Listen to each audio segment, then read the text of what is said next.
Hi friends, ఈ రోజు మనం ఈ వీడియోలో ట్రైన్ యాక్సిడెంట్లు ఎందుకు జరుగుతున్నాయో తెలుసుకుందాం. అసలు ఎందుకు ఈ ట్రైన్ యాక్సిడెంట్లు రీసెంట్లీ ఎక్కువయ్యాయి? టెక్నాలజీ పెరిగే కొలది మనం ఇంకా ముందుకు వెళ్ళాలి, కానీ వెనకబడి ఎందుకు ఉన్నాం? చైనా, జపాన్ వంటి దేశాలు హై టెక్నాలజీ బుల్లెట్ ట్రైనింగ్ తో నడుస్తున్నాయి, కానీ మనం ఇంకా 70% ఈ పాత ట్రైన్ లో ఎందుకు వాడుతున్నాం? అందుకే ఈ యాక్సిడెంట్లు జరుగుతున్నాయా, లేదా ఇది ఒక మనిషి చేసే తప్పు వల్ల, నిర్లక్ష్యం వల్ల జరుగుతున్నాయా? ఫ్రెండ్స్, మనం ముందుగా రైలు ప్రమాదం ఎప్పుడు జరిగాయి, ఎలా జరిగాయి మాట్లాడుకుందాం. భారతదేశంలో ఇప్పటి వరకు జరిగిన అతిపెద్ద రైలు ప్రమాదం 1981లో బీహార్ లో జరిగింది. ఈ ప్రమాదం రైలు ఒక నదిలో పడిపోవడంతో దాదాపు 800 మంది ప్రాణాలు కోల్పోయారు. అలానే జూన్ 2, 2023 ఒడిస్సా రైలు ప్రమాదం భారతదేశంలో రెండవ అతిపెద్ద రైలు ప్రమాదంగా పరిగణించబడుతుంది. ఒడిస్సాలోని బాలాసోర్ జిల్లాలో జరిగింది. ఈ ఘోర ప్రమాదంలో 3 రైళ్లు ఢీకొనడంతో దాదాపు 300 మంది మరణించగా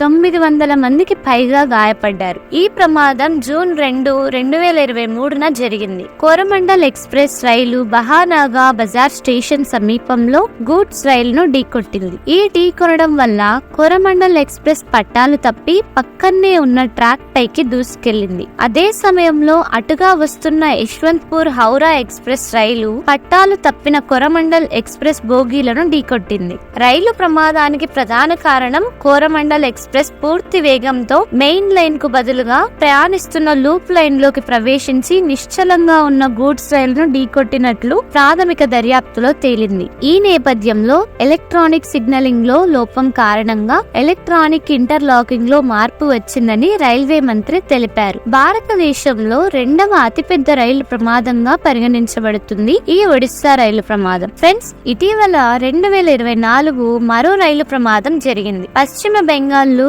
జూన్ 17న డార్జిలింగ్ జిల్లాలోని రంగపాణి రైల్వే స్టేషన్ సమీపంలో సిల్దా, అగర్తలా, కాంచన్జంగా ఎక్స్ప్రెస్ ను గూడ్స్ రైలు ఢీకొట్టింది. ఈ ప్రమాదంలో 11 మంది మరణించగా 60 మందికి పైగా గాయపడ్డారు. ఫ్రెండ్స్, రైల్వే ప్రమాదాలు జరగకుండా గవర్నమెంట్ చాలా భద్రతను పాటిస్తుంది. అందులో ముఖ్యమైనదే కవచ్, రైలు రక్షణ వ్యవస్థ.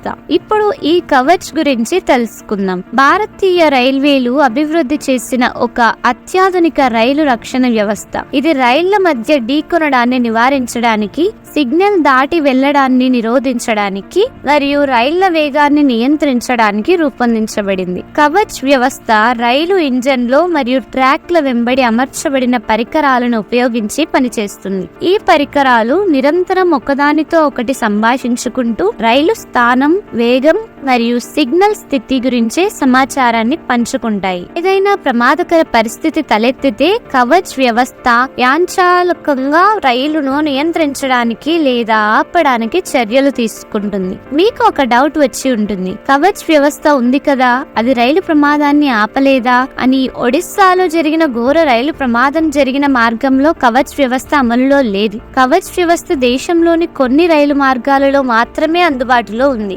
దీనిని దశల వారీగా దేశవ్యాప్తంగా అమలు చేయడానికి ప్రణాళికలు చేస్తున్నారు. ఒడిస్సా ప్రమాదం జరిగిన మార్గంలో కవచ్ వ్యవస్థ ఉంటే ఈ ప్రమాదం జరిగి ఉండకపోవచ్చు, లేదా ప్రాణ నష్టం ఎక్కువగా జరగకపోవచ్చు. రైలు ప్రమాదాలను నివారించడానికి ఎలాంటి భద్రతా అవసరమో తెలుసుకుందాం. ఎలక్ట్రానిక్ ఇంటర్లాకింగ్ రైలు మార్గాలను నియంత్రించడానికి మరియు రైళ్ల మధ్య తగినంత దూరం ఉండేలా చూసుకోవడానికి ఎలక్ట్రానిక్ ఇంటర్లాకింగ్ వ్యవస్థలు అవసరం. సెంట్రలైజ్డ్ ట్రాఫిక్ కంట్రోల్ రైళ్ల కదలికలను సమర్థవంతంగా నియంత్రించడానికి మరియు ప్రమాదాలను నివారించడానికి సెంట్రలైజ్డ్ ట్రాఫిక్ కంట్రోల్ వ్యవస్థలు సహాయపడతాయి. రెగ్యులర్ ఇన్స్పెక్షన్స్ ట్రాక్లు, వంతెనలు మరియు ఇతర మౌలిక సదుపాయాలను క్రమం తప్పకుండా తనిఖీ చేయడం వల్ల లోపాలను ముందుగానే గుర్తించవచ్చు, సరిదిద్దవచ్చు. ఆధునిక ట్రాక్ మెటీరియల్ మన్నికమైన మరియు భద్రమైన ట్రాక్ మెటీరియల్ ను ఉపయోగించడం వల్ల ప్రమాదాలను తగ్గించవచ్చు.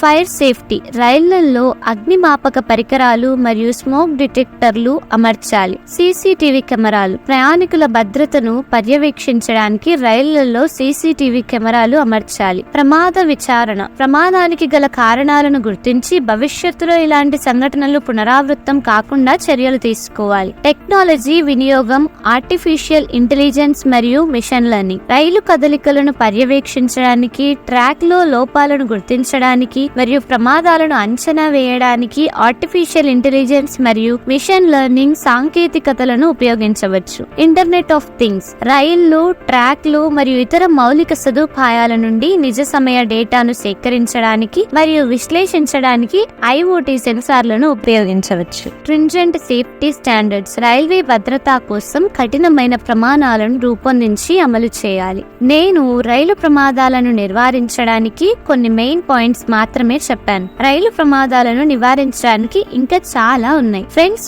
మీకు ఈ ఇన్ఫర్మేషన్ నచ్చినట్లయితే BP Facts ఛానల్ ని సబ్స్క్రైబ్ చేయండి, లైక్ చేయండి, షేర్ చేయండి. Thank you for watching.